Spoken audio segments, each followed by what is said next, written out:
Welcome back to the workshop conversion series. In this one I'm going to be fitting this night latch lock because previously I had no way of keeping this door shut from the inside.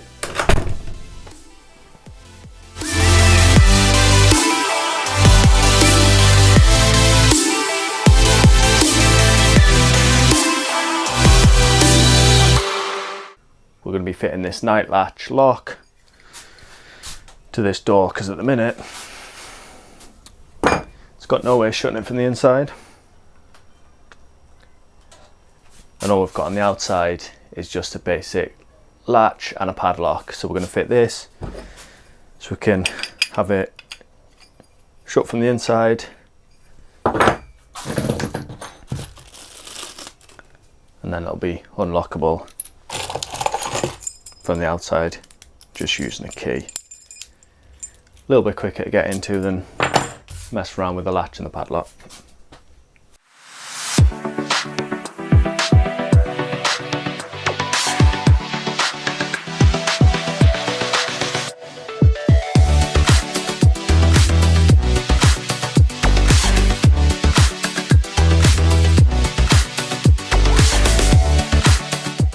This lock's set up for an outward opening door, so I'm going to have to swap the catch around. To do this is dead easy. All you do is take the backing plate off, remove the spring, turn the catch over and then reassemble.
So as you saw from that quick demo, the door can be forced this way still. So I just need to put some pieces in that it'll hit against. So I'll probably fix some sort of like battens or something just along there. Along there, it'll just hit against it. I should have some spare pieces of batten I can use.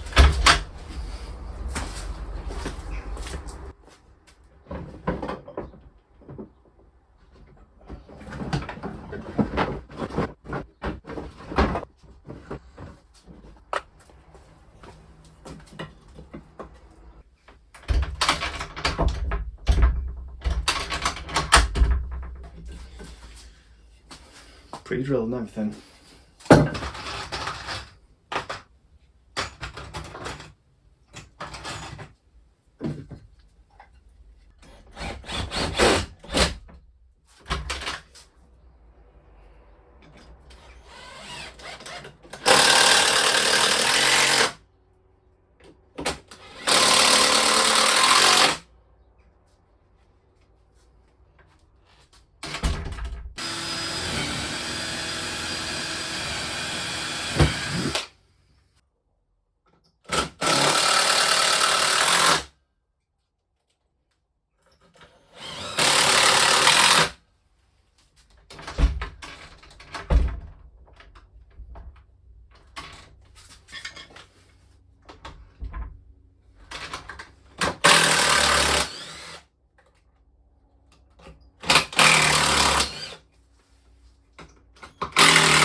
So there we have it.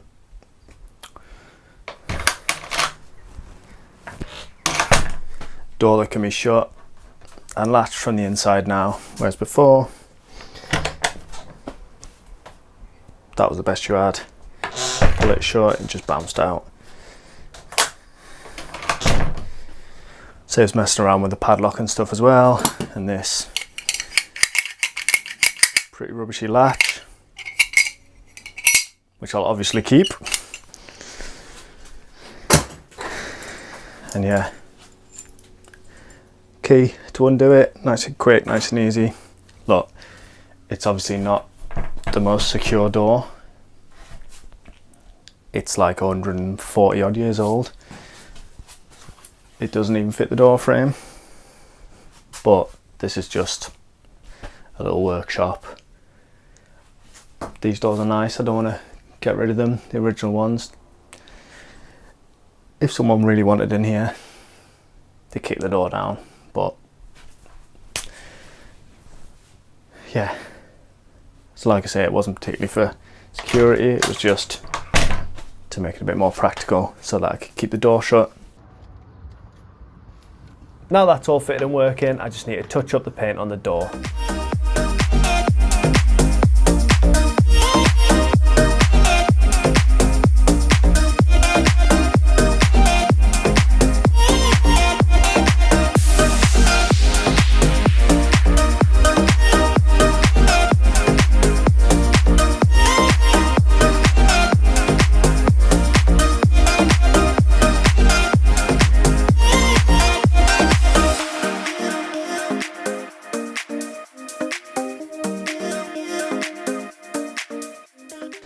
And another job on the workshop conversion complete. And here we have the final result. No more messing around with padlocks, and I can actually shut the door from the inside. So like I say, this isn't really a how-to of how to fit these locks. Technically it is how you fit it, but you wouldn't normally have a weird door frame like this. These doors originally opened inwards. You can see from this side where the original hinges were, but I swapped it because no one wants the door opening inwards really. So yeah, the doors weren't really designed to go outwards, but they've been swapped. They work fine, but it's just meant this whole situation's all a bit strange. But like I say, it's now practical and functions how I want it to. So yeah, it's probably not how you would fit one if you're fitting it to a gate or something. We've got one fitted to the gate, I'll show you that now. But it works, and it was cheap. I'll link this in the description because, to be fair, it's as good as the Yale ones I've fitted. I don't know what make it is, but it was only like 12 quid I think from Amazon, so I'll link that one down below. Comes with a template and stuff, dead easy to fit, dead cheap, and to be fair, pretty solid. So as always, thanks for watching. Make sure you like the video and subscribe, and I'll see you in the next video.